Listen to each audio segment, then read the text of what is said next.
they said that I owned the stage. Obviously not true. So welcome back to Meltingpot the second time. And this is going to be an amazing day because it's all about saving our planet and sustainability. And we have an amazing host for the whole day. And it's not me, by the way, so you're fine. Okay? Shooka Bidarian is a documentary maker, a film producer, and environmental correspondent. And she's also a thought leader for climate reality and has won the Green Award from Al Gore himself. So I give you Shooka Bidarian.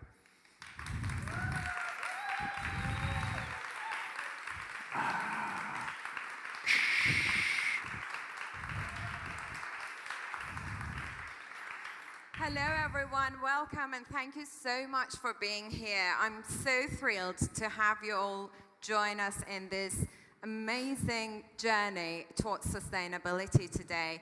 Today's event serves as a platform to foster creative and innovative ideas and just engage with meaningful conversations and discussions, and of course ignite the passion within each of us to make a positive impact on the world around us.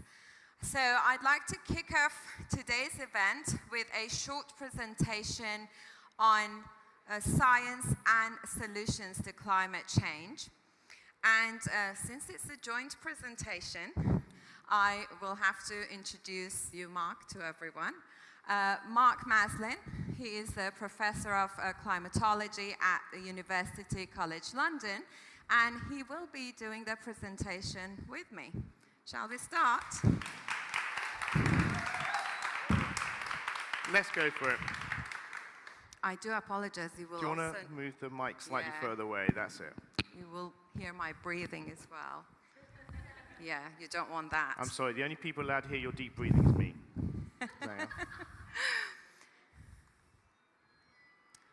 So, Gina McCarthy, the EPA administrator of Obama during his presidency, said something very meaningful that has stayed with me all these years. She said, "The science of climate change is clear, but the challenge is how to make it personal." And for me, climate change became personal in 2011 when the Great Flood happened in Thailand. I was living there at a time in a province called Nonthaburi, and I literally watched my home invaded by water, and eventually I had to evacuate and leave Nonthaburi. I rented a flat in Bangkok, but it was just a matter of time before Bangkok got flooded as well. And so I was trapped inside this apartment for 3 months. And if I had to go out just to buy some food, I had to wade through the water, which was knee-deep. So to have to go through that and experience such an extreme weather event was tough enough, but to see and witness the effect of it on people's lives and livelihood afterwards was absolutely devastating. So I was just curious. I had to know why this event was so extreme and what was the cause behind it. And I started researching, and soon I realized that neither the monsoon season and rainfall nor the tropical cyclone frequency anomalies were sufficient enough to cause the flooding event of 2011 in Thailand, but it was a series of abnormal conditions that contributed to the severity of the event, also known as climate change. So it was then when I truly understood that climate change is the most serious challenge of our time. And it sort of ignited a sense of responsibility in me, and I had to do something about it. So I started my work as an activist with the Ian Somerhalder Foundation, and then through that foundation, I also got to know climate reality. I got invited to join the training in Manila, and well, the rest is a history, I guess. So my story is not as exciting, okay? I didn't have that moment of waking up and realizing that there was a huge flood at my door. The reason being is I'm a climate scientist. I was doing my PhD at Cambridge. I was working on the ice ages, which is a bit esoteric, but I have been steeped in climate change since my youth. And I've seen climate change get worse and worse. And my research has literally followed that path to try and actually communicate and understand climate both in the past, the present, and the future. So, as you can tell from most of this presentation, I'm the dull one, and Shooka's the exciting one. So with the climate crisis being one of the most serious challenges of our time, there are only 3 questions remaining. Must we change? Can we change? And of course, will we change? So this is the last picture taken by a human being, and it is one of the most amazing images in human history, because until very recently, this was the only image of Earth where the Earth is fully illuminated by the sun. This photo was taken by the last Apollo mission, Apollo 17, in 1972. And this image communicates one of the most important facts about the climate crisis. This is an image of our life-giving, ever so perfect atmosphere. And as you can see, it is not thick, and it does not look like when you walk outside and look up at it, it is not that massive vast of space that we always have in mind. This is our life-giving atmosphere, and as you can see, it is fragile and it is destructible. So, the science of climate change. You would believe the climate deniers, it's so complicated, it's not settled. No, I'm sorry. The science of climate change is simple, straightforward physics. So we have the energy from the sun, which hits the Earth. Now, about 1/3 of it gets reflected straight back into space. It reflects off white ice sheets, white clouds, but about 2/3 of it hits the Earth. Now, imagine you're not here. Imagine you're on that tropical beach, on holiday, with your favorite cocktail. Mine's a mojito, okay? And that sun hits you, and you feel hot. But hang on, it's light. So the light hits your skin, converts to heat, and then you radiate that heat back out. That is exactly what is happening to the Earth. Except then there's a little bit of magic. So those greenhouse gases in the atmosphere hold on to that heat. Now, of course, have we only just discovered this? Well, no. So 150 years ago, an amazing female scientist, Eunice Foote, in the United States, did a very simple experiment, one you can do. She took 2 test tubes, filled one with just air and one with CO2. And she put thermometers in them and left them out in the sun. The one with CO2 warmed up quicker, got to a higher temperature, and then cooled down slower. The greenhouse effect was discovered, and you can do it in your back garden. 5 years later, in London, John Tyndall actually built a thermocouple, and actually this equipment you can see in the Royal Institution in London. And he measured the effect of that heat retention. And of course, guess what? The most important one is water vapor, and he realized that the water in the atmosphere was keeping the Earth nice and habitable. You then have carbon dioxide, you then have methane, and then there's others that he didn't know about, nitrous oxides and CFCs, which we're producing now in the modern society. Now, of course, You say, oh, well, perhaps it's only recently that we've discovered global warming. Well, no. Guy Callender in 1938 had already put together the temperature records from the 1880s and seen a warming. He then actually had some measurements of CO2 around the world. And because he worked for the British Coal Board, he knew that burning coal produced CO2, and he put two and two together and realized that our carbon emissions were warming the atmosphere. And they are. So we have this extra carbon dioxide and methane going into the atmosphere, causing warming. And the amount that we're doing is absolutely horrendous. 162 million tons of man-made global warming pollution is basically being pumped into our atmosphere every day. And of course, this comes from a variety of sources. We have our industrial lifestyle, we have our transport. I feel guilty because, of course, we flew here, and land use changes and deforestation. And actually, we now know that 80% of our energy still today comes from the burning of fossil fuels. So, temperature rise. So, we've seen an increase of 1.2 degrees Celsius over the last 100 years. Those are the wonderful wiggly lines. Now, the interesting thing is that, of course, people don't always respond to wiggly lines, which I don't understand. I'm a scientist. What do you mean you don't understand data?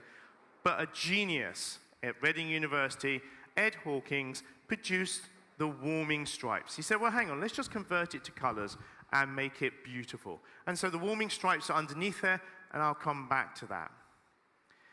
So 21 of the last 22 years have been the warmest years on record. That's 180 years. And out of those, the last 9 years have been the warmest years ever recorded.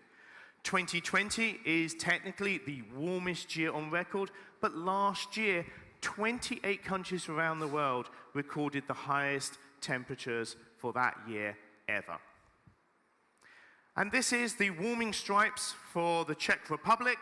The wonderful thing is it's open access, so wherever you go in the world, you can download the stripes for that country, and usually the major cities, so you can see the climate data for that region. Of course, this has produced a little cottage industry. You can see you can have a tie. You can wrap your Tesla. Now, of course, if you can afford a Tesla, you can afford to wrap it, okay? I'm a professor. Yeah, I can't afford a Tesla. T-shirts, I can afford that. Leggings, I could afford that, but I'm not going to. Face masks, and of course, oh look, yes, cufflinks, guys. Trust me, cufflinks are making a comeback. It's really cool now. Okay, but back to being serious. In the last 7 days, we have had heat domes in North America, Southern Europe, and China. We have had temperatures, Rome, 44 degrees, Sicily, 48 degrees, Death Valley, 51.7 degrees, China, 52 degrees, and possibly 66 degrees in Iran. And of course, Mark, we just talked about the atmospheric heat, but unfortunately, most of this extra heat goes into our oceans. And that can have a dramatic consequence because most of our planet is covered by the oceans. And 93% of this extra heat, thank you, goes into our oceans. I don't know if you can hear me now. Is that all clear? Fantastic.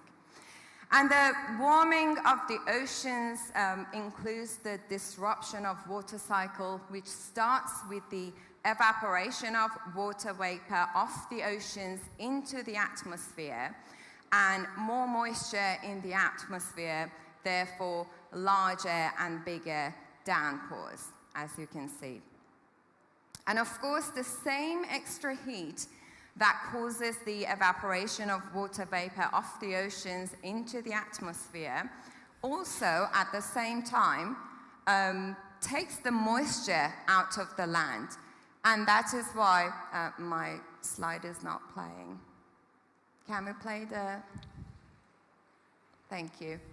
And the same extra heat that causes the evaporation of water vapor off the oceans also takes the moisture out of the land, and that is why at the same time we experience record-breaking flood events around the world, we are also experiencing severe, unprecedented droughts around the world in many countries at the same time.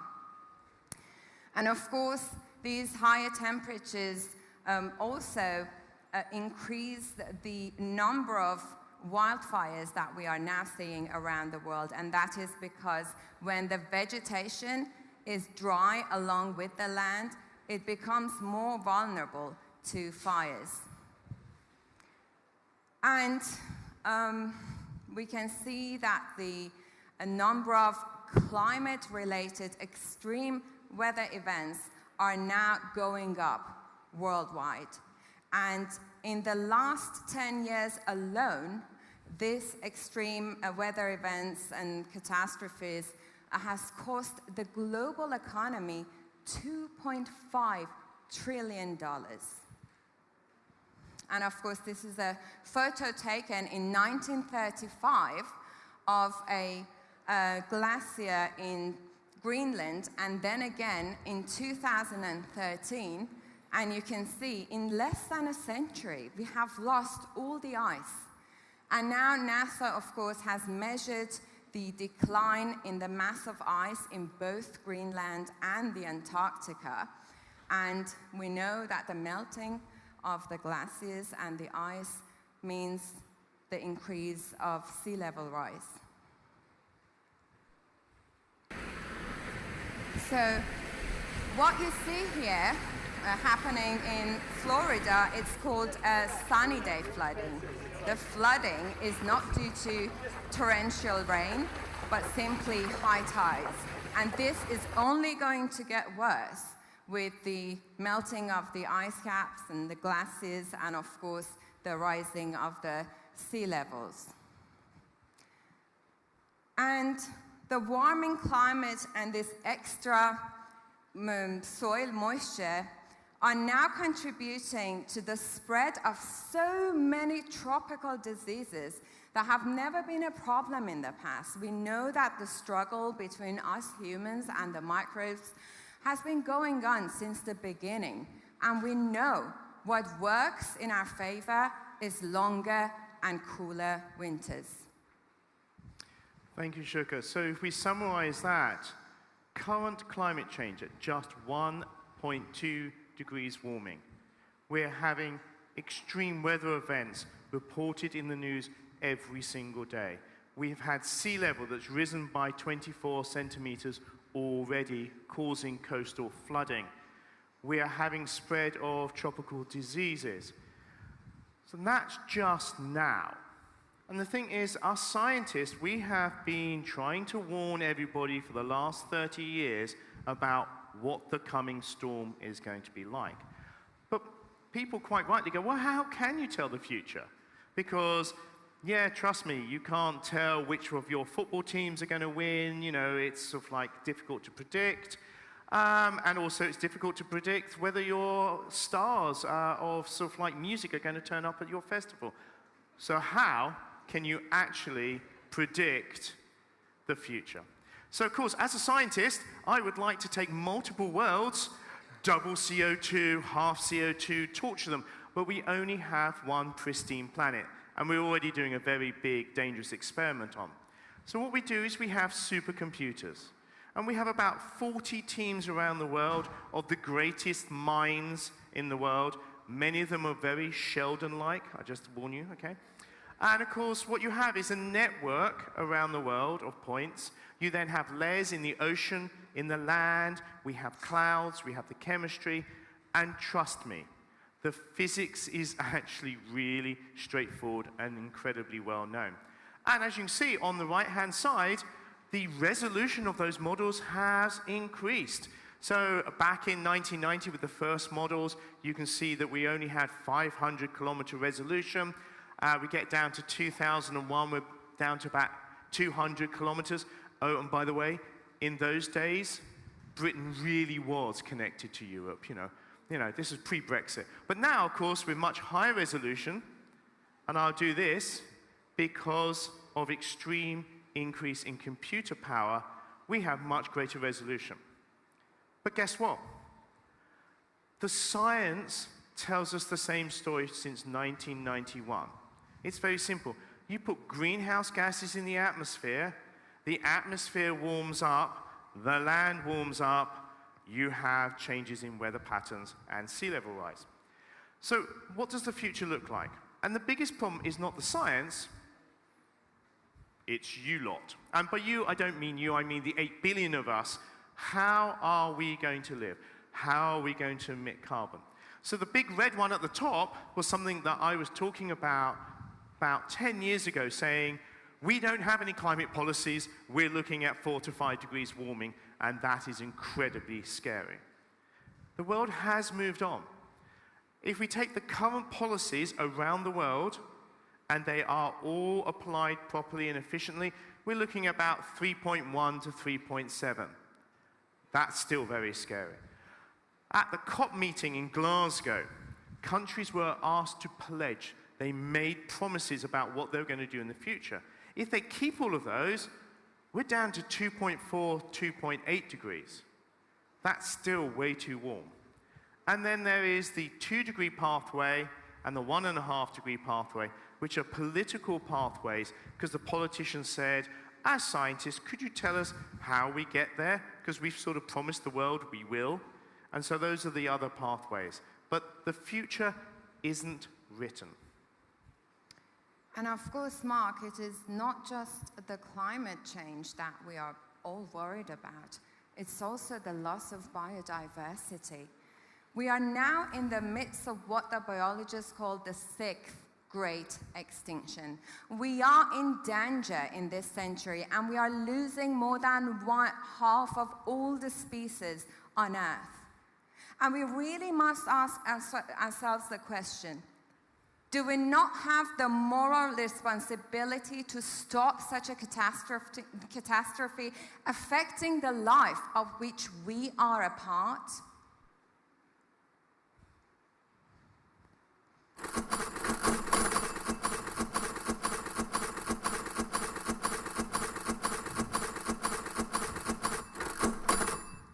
I love that slide. And of course, you can see there are so many other issues that we haven't even had the time to cover, as you can see in this slide. So we know that the cost of carbon is unbearable, and its threat to our world economy is unbearable, and its threat to the world species is unsurvivable. So going back to the question, must we change? The answer is yes, which takes us to the second question. Can we change? So this is where I'm going to try to inject a little bit of optimism. Okay, I'm going to try, okay? So the first thing is, in 2015, at the climate negotiations in Paris, 196 countries agreed that they were going to limit climate change or global warming to 2 degrees maximum, and had an aspirational target of 1.5. Remember, we're at 1.2 already. And they basically said, well, to do this, we have to get to net zero emissions this century. Now, the really interesting thing is, to give you a little bit of hope, is 90% of the world's GDP is under a net zero pledge. Now, whether they're going to do that or not is another matter, and that's where we come in. But the UN and the leaders of the world were very honest. They said, okay, to achieve this will mean we have to completely transform energy generation, industry, infrastructure, and personal behaviors. Yes, so not much then. And let's have a look. 1.5. You'll hear a lot about this in the future, because is it still feasible? Yes, because if you have a look, the red line is our emissions. And unfortunately, our emissions peaked, hopefully, in 2022. Last year, the global economy emitted more carbon than it has ever done before. But if we can get to net zero, ding, okay, by 2050, and net zero, that means that we do not emit carbon, and if we do emit any carbon, then we use other ways to suck it out, such as reforestation or direct air capture. However, what our scientists don't tell the media is, yeah, then we have to suck CO2 out of the atmosphere for the next 50 years, but we don't worry about that. Let's move on. Let's move on. But this is also on a backdrop of the increase and expansion of the global economy. The global economy will double minimum energy requirements by 2050. That's because there's billions of people we need to lift out of energy poverty. So we heard earlier on that 80% of our energy now is from fossil fuels. And we're going to double the amount of energy we require by 2050. So it means that we require 180% of today's energy in the form of renewables, non-fossil fuels. So therefore, we do really need win-win solutions. We need solutions that actually help us with our climate change, but also our health, climate change and our security, climate change and our environmental degradation. And I'm also here to give some good news. Yes. And the good news is that we do have all the solutions at hand.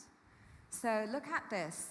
23 years ago, the best projection for what the wind energy would grow to was only 30 gigawatts by 2010. And we managed to exceed that by 31 times over in 2022, which is just amazing. And we know that this amazing energy that we have, we could supply 40 times more energy than what more electricity from wind than what we currently use. And it's amazing, just when you think that we have hit the limit and there is no more we can do. Ladies and gentlemen, look at this. This is the largest wind turbine in the world, and it's just as tall as the Transamerica Pyramid, and it's just fascinating to see that. But then it gets even better. Solar energy is even more exciting, and the best projection for it, for what it would grow to, was only 1 gigawatt by 2010. And we managed to exceed that by 252 times last year. And this is just fantastic. It's a fast-growing innovation, and one of the reasons for that is that the more you install solar panels, of course, the cheaper they get. And again, just like wind, solar is everywhere, and we receive enough energy from the sun every day, every hour, to fill our entire energy need for a whole year. And because of this new green revolution, of course, we can see the market growing in all areas. Here we've got the exponential curve for the global EVs, electric vehicles, and same, of course, goes for the storage, which is one of the most essential parts of this green revolution. And I think there's still a lot to be done, but I know that the batteries are improving and advancing as the technology and the science of it also develops every day. And so we have the solutions at hand. And this takes us to the last question. Will we change? Do we have the will to make that transition? So this is about a tripartite. It's about 3 different groups coming together to solve this issue. First one is government. We need governments to step up, because governments are incredibly powerful because they can subsidize, they can tax, they can regulate, and they can innovate, and they can lead sometimes. Okay? So we need government to basically step up. Okay? Corporations. Okay? Okay, people want to call for sort of like the removal of the economic systems. We do not have time for the revolution. I'm really sorry. As much as we want one, we need to fix this now and then have the revolution. So therefore, corporations. The great thing about companies that I work with is that if you give them a new direction, some subsidies or tax, etc., bang, they can move very quickly. Suddenly you'll get new products which are sustainable and different. Individuals. This is where you come in. Individuals are incredibly powerful because your government, you are the businesses, you also have money in your pocket and you choose where to spend that money. Choose it wisely and you start to move the whole economy. And I have to say, according to the Down Draw project, if we did net zero properly, we could save $46 trillion. That's half the world's GDP. So when those politicians whisper in your ears, or unfortunately you read some of the comments on my Twitter, don't, and they go, oh, it's too expensive to fix climate change. You know, we really want to, but you can't. Absolute rubbish. Guess what? Renewables are cheaper, safer, cleaner than fossil fuels. Okay? If we get rid of fossil fuels, guess what? Those 11 million people that die prematurely every year around the world from fossil fuel-caused air pollution won't. Think of the health saving because of that. So again, win, win, win. Just don't believe that going to net zero is going to actually cost you any more money. So, if the governments were here, I would then say there are some simple, straightforward things. Okay, so the first thing is support renewable energy. If Europe 10 years ago had listened to the scientists and gone full out for renewable energy, proper solar panels that work in Europe with shade, wind, all of that, hydro, geothermal, we wouldn't have the huge price rises because of that Russian gas issue. Why? In Europe, do we want to be beholden to Russian gas, Qatari oil? You know, why? When we have all the energy we require in Europe. Tax fossil fuels, okay? Cut fossil fuel subsidies. Fossil fuel subsidies, and this is one of the things that really upsets me, it is something like $1 trillion of taxpayers' money around the world that is paid to fossil fuel companies to pollute our atmosphere. That's madness. That's half the GDP of the United Kingdom given to fossil fuel companies basically to make our climate worse. Okay, support electric cars and public transport. 26% of all cars sold in China last year were electric. Again, carbon neutral buildings, retrofit, because, hey, we're in Europe, okay? All our buildings are old and historic and beautiful, so we're going to have to try and actually work out how to retrofit them. Reforest and rewild. Again, lots of space for that to happen.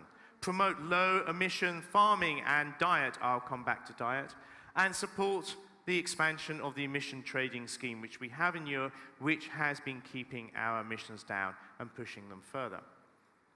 Companies. I work with a lot of companies, from billion-dollar companies down to startups. All of them that I work with can see where the future is and why they want to be part of it, but they want to be net zero, they want to be sustainable. So, set meaningful greenhouse gas targets. No one believes when a company goes, oh, we're going to go carbon neutral next week. We know how hard that is. So no. But when they set sensible targets, they show you how they're going to do it, then you can buy into that, and then you can think about, actually, I'm going to actually buy their products, or I'm going to use their services. They can switch to 100% renewables. They can engage employees in the sustainability agenda, because any company, any organization, any university, it is the people that are the powerhouse. They're the ones that drive ideas. And I have to say, there is one company, which will remain nameless, has a turnover of 5 billion euros. A couple of people got round the water cooler and were going, I'm really anxious about climate change. And they started to plan some things, little things that they could do. It spread through the whole company. And that company now is a AAA rated sustainable company on the Carbon Disclosure Project. Again, use carbon neutral buildings, retrofit, offset emissions through reforestation and rewilding. I know that's controversial, but guess what? That market is here to stay. We just need to regulate it internationally properly. We can then link ambition to the supply chain and value chain. Really interesting, Microsoft. Love them, hate them, not going to go there. But Microsoft 2 years ago announced, we are going to go carbon neutral by 2030. Okay, that's not such a biggie. I mean, my own university, lots of companies and organizations have said that. But then they said something really interesting. They said, between 2030 and 2050, we're going to remove all the greenhouse gas pollution that we have created, our value chain has created, and our supply chain has created since our founding in 1975. I'm not even sure how you calculate that, let alone drug it out of the atmosphere. But they've pledged to do this, one of the biggest companies in the world. We need to watch them for that. Oh yeah, no, don't worry. They're very good at greenwashing and all of that. We're on it, don't worry, we will. That's another topic for another day. Exactly. Oh yeah, greenwashing. No, we can't cover that at the moment. Lobby governments to support change, okay? Governments shouldn't be so short-sighted. They shouldn't be basically giving away their young people's future because they want to make a quick buck, or basically the fossil fuel lobbyists are paying for their re-election campaign. Moving on. Empower entrepreneurs, okay? Entrepreneurs are so important in this revolution. Next. And I always have to include this is because people want to know, what can I do about it? I feel deeply frustrated about it. And the first thing is, sounds really strange, talk about it, okay? I don't understand why we can go to a music festival and talk about sort of like the wonderful music, etc., and we sort of forget about the greatest threat to humanity. It's like, oh, let's not talk about that. That's not polite. It's very English not to talk about the end of the earth. So talk about it, because when you talk about it, you find that your friend will go, oh yeah, no, I'm worried about it too. And then you start to do little things. And the other thing is, you never know where that conversation will end up. And I think sometimes that's a frustration, which is we do these things. We have no idea what influence we have. We don't know that conversation. I've known young people that have nagged their parents who just turn out to be CEOs of big companies, and boom, those have changed. Switch to a more plant-based diet. You'll thank me, you'll live to 100, okay? I don't mean give up meat, okay? You can have a sneaky steak every month or so, but basically look after your body, have more plants. Because we've calculated if the whole world went to a more plant-based diet, little bit of fish, little bit of white meat, cut out the red meat because that's going to kill you, okay? Guess what? We use half the land, half the water, and emit half the carbon dioxide. And if we use half the land for producing the same amount of food, we can plant trees on it. Yeah, win-win. Switch to a renewable supplier. I say this, we might have to wait until the energy crisis is over before us individuals can afford to do that. Reduce our consumption, recycle, reuse, start the circular economy at home. Consume with trusted brands, okay? Think about when you go in to a shop, what brands are you going to buy? And we're going to see today lots of wonderful ideas about sustainable fashion, sustainable jewelry, and all brilliant ideas for you. Reduce your consumption, if you can, because guess what? What did we learn from COVID? What we learned was T-shirts, Shoes, cars didn't make us happy. What we missed was being able to see our friends and family and give them a hug, okay?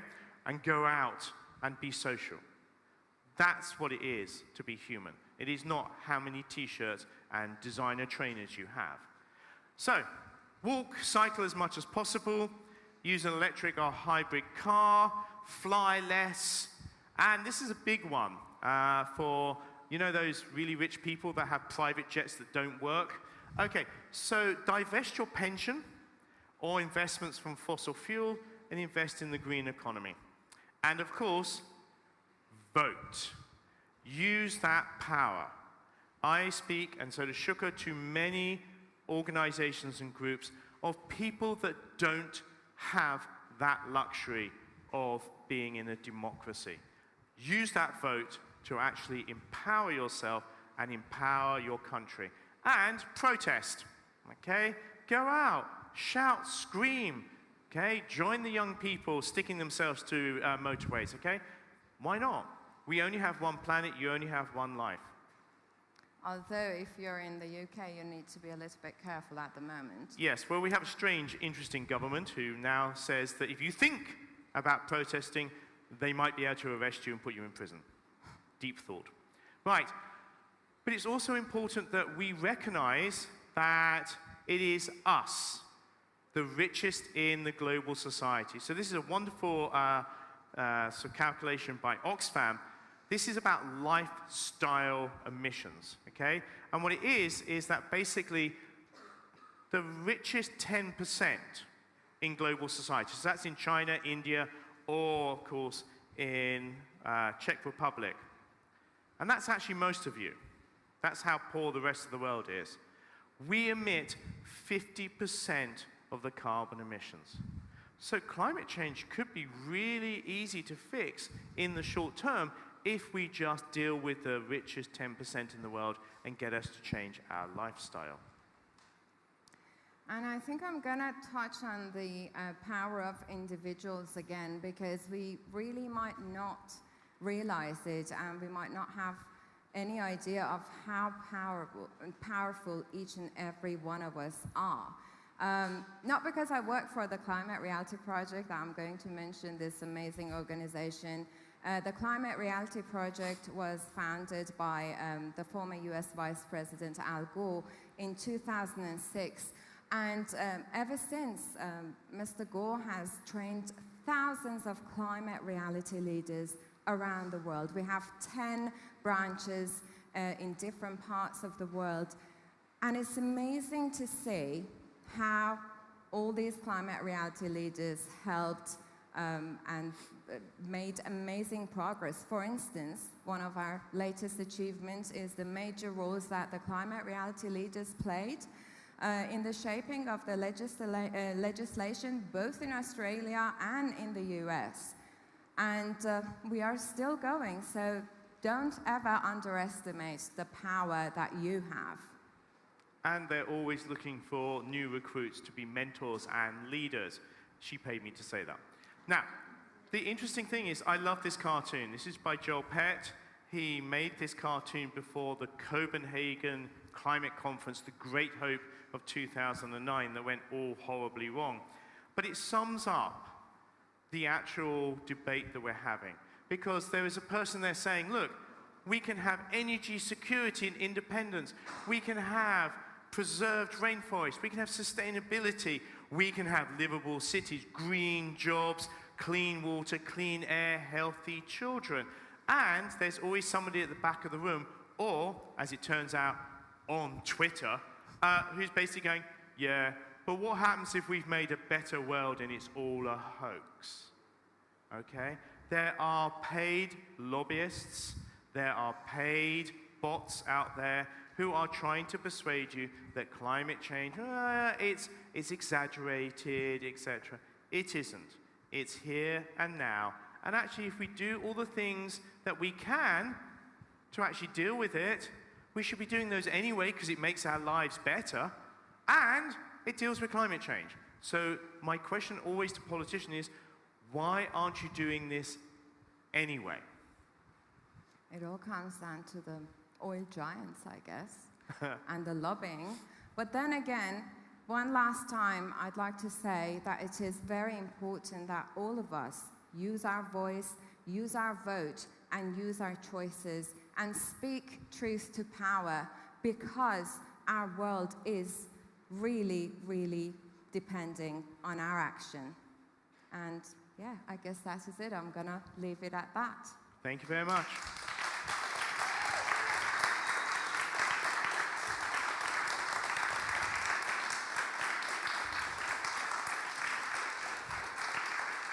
Thank you. I think we have a few moments. We have 15 minutes for perfect. Q&A.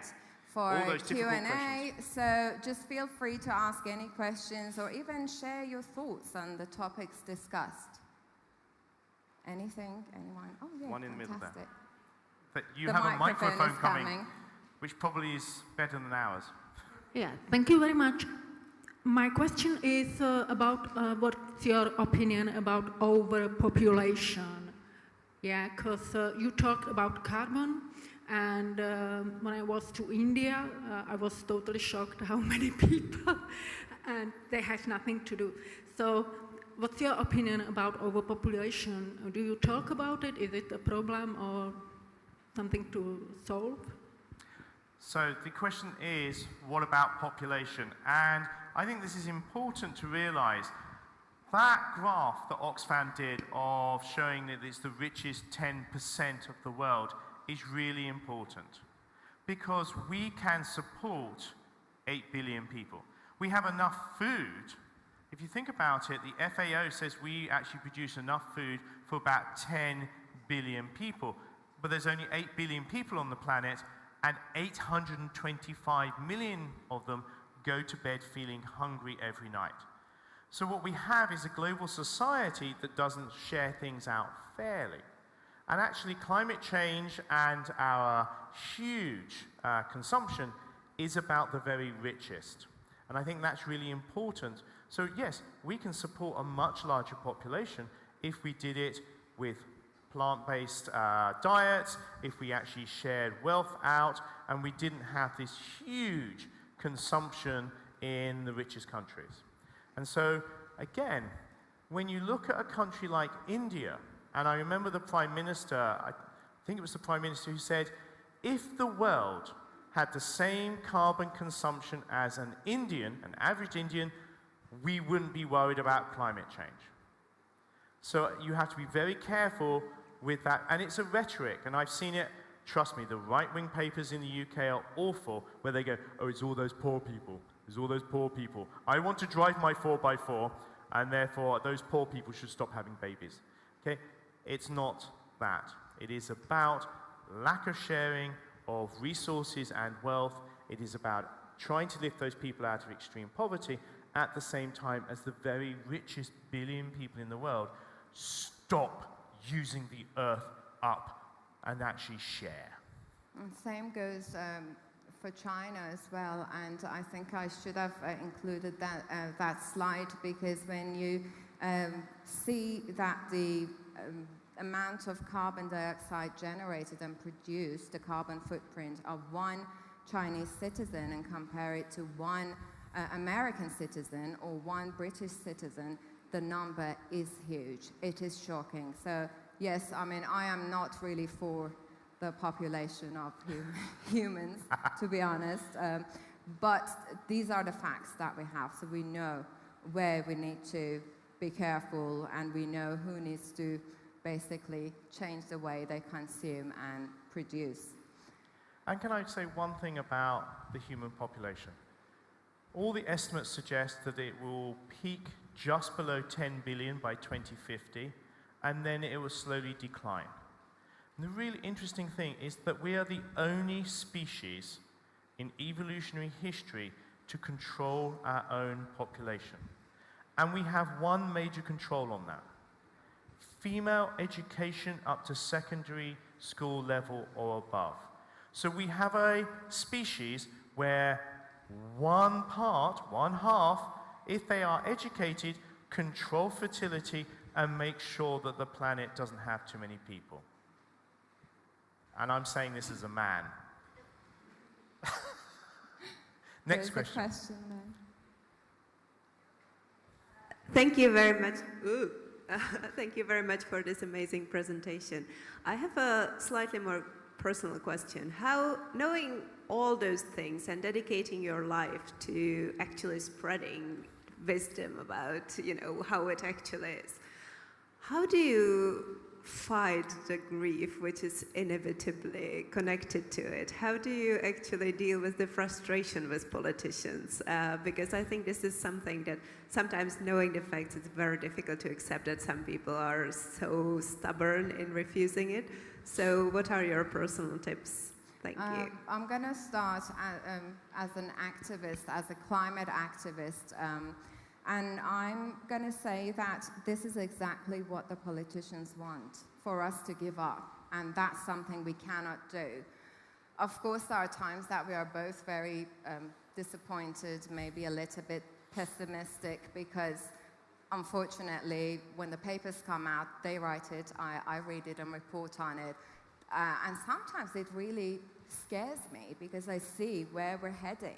But at the same time, I know that we have all the solutions at hand, and really, it all comes down to that political will that we really can't see at the moment. And that is why we need people like you, and me, and Mark, literally people in every level of society to fight for it. Because, again, it is very important, and we cannot give up, because we know what the planet is going to be like if we give up.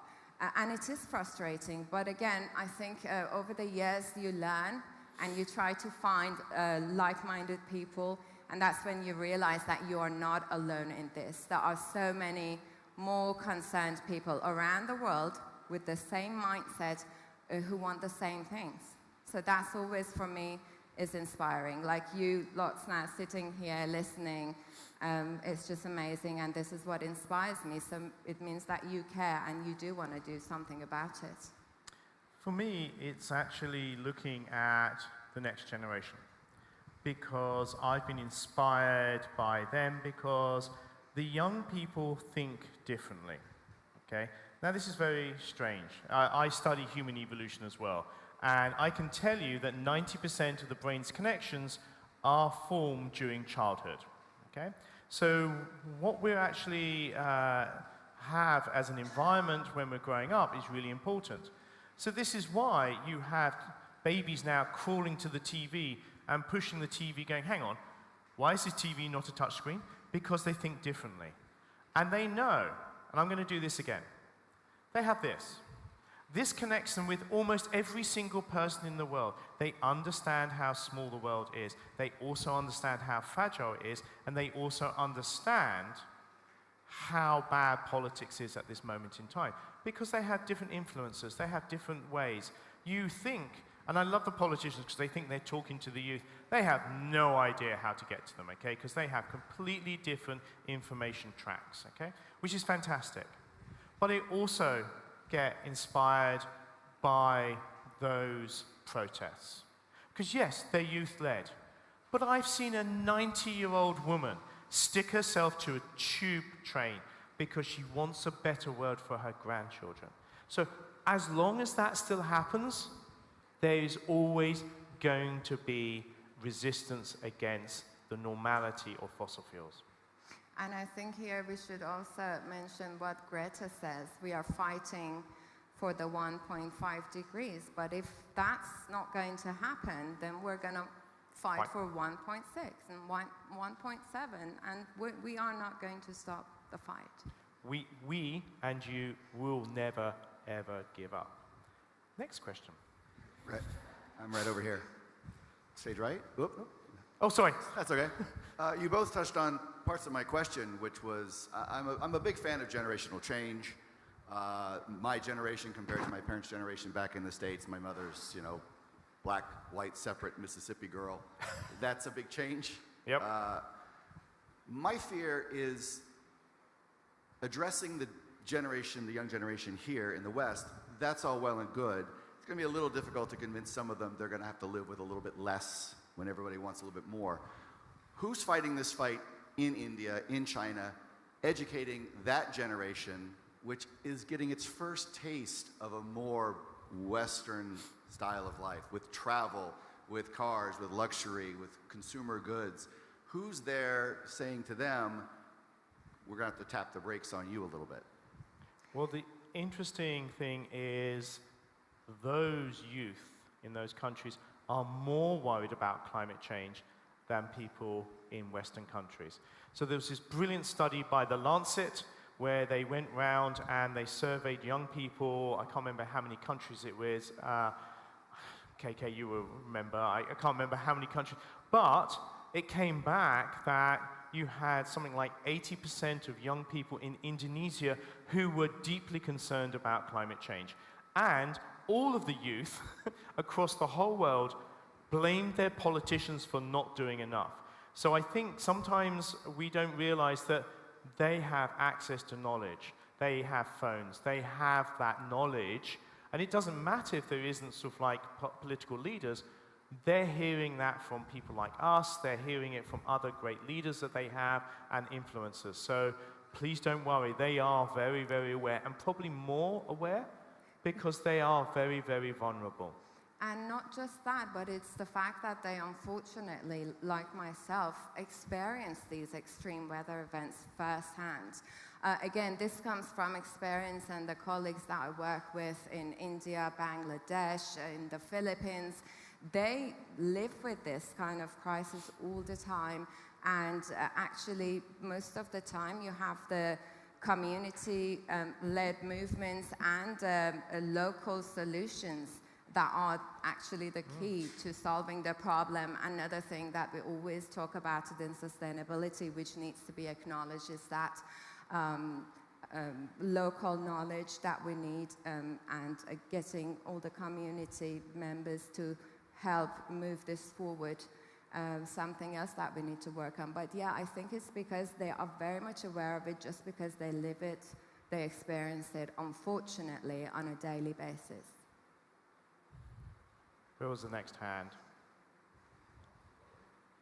On the, I wonder if there is a threshold when we reach a certain temperature, the humanity will go extinct, like altogether, like. The species going like extinct. The species, yeah. You mean the human species? Human species. Okay, that one's for me, isn't it? So I study human evolution, and I'm really sorry, the chances of humans going extinct are really small, because if you look at evolutionary history, what do you need to survive any crisis? Large numbers. There's 8 billion of us. You need to be widespread. We're on every continent except Antarctica. Well, you know, there's a few of us down there. Okay, so we're widespread. There are a lot of us. So the chances of us going extinct are incredibly small. Okay. However, of course, you can read in the newspapers that AI, the revolution is going to kill us off, nuclear war, but that's the 1980s, pandemics, there's all these fear things, but there are way too many of us. So you have to remember that climate change, for me, is about increasing human misery. It's about us having 8 billion people and actually making it worse for the majority of people. So therefore, we have to think about that. We also have to think about an ethical consideration. Earth is our home. And I love Greta Thunberg because she said, yes, our house is on fire. Actually, no. We have this large house, and what is happening is that in different rooms, different continents, we're kicking the shit out of it. Okay? But we only have this one house, and we're going, oh, look, they're doing really bad things over here. Oh, and so are we. We have to actually think about this small globe as our home, and nature and all of those systems provide us with clean water, clean air, all the materials we need for our modern society. So when you go home and you clean and you look after your flat or your house, why aren't we doing that to the planet?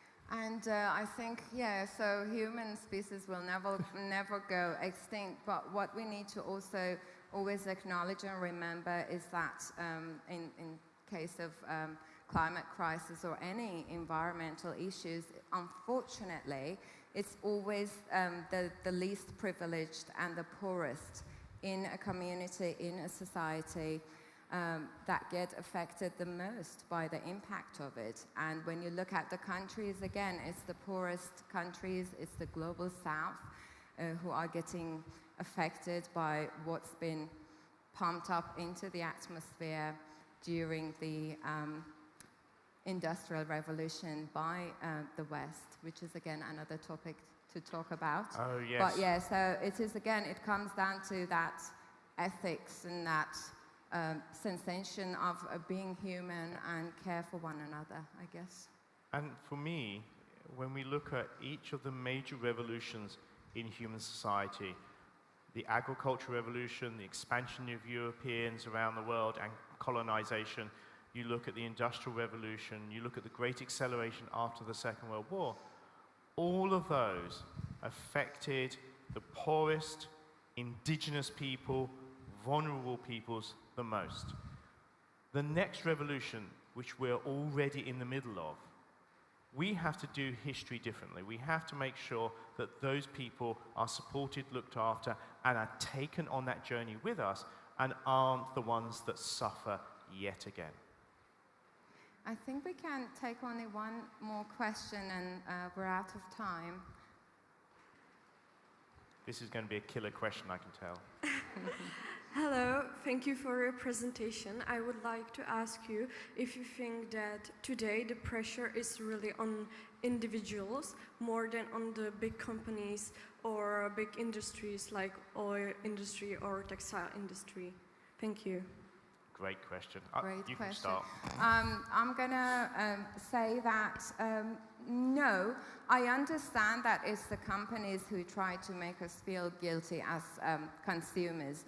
And I think, again, it comes back to that topic of raising awareness and talking about it. Because if enough citizens on the planet are aware of what's happening, then they will be the responsible citizens who would demand all those things from their governments and from the companies. So we should never, ever be deceived by this concept of it's us.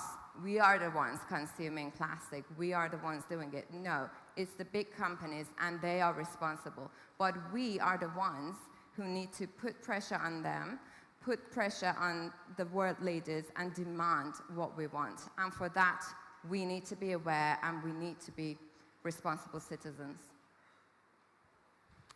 I'm not sure what to add to that, apart from, I would say, for me, the most important thing is governance, governance, governance.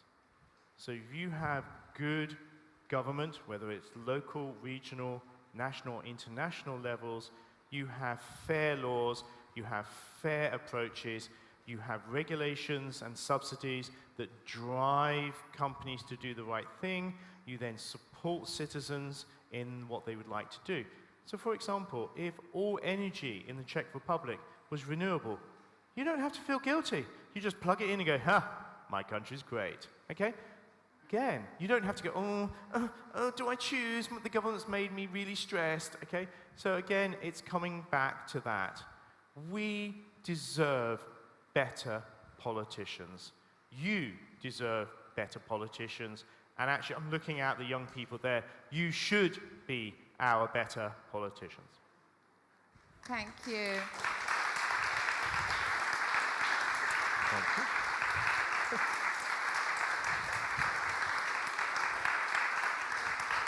Thank you. Thank you so much for being here and listening to us. I'm hoping that we weren't too boring. You will have a little bit of a break, and it will give you the opportunity to stretch your legs and get yourself a beverage. And I will see you back here in about 30 minutes. Thank you.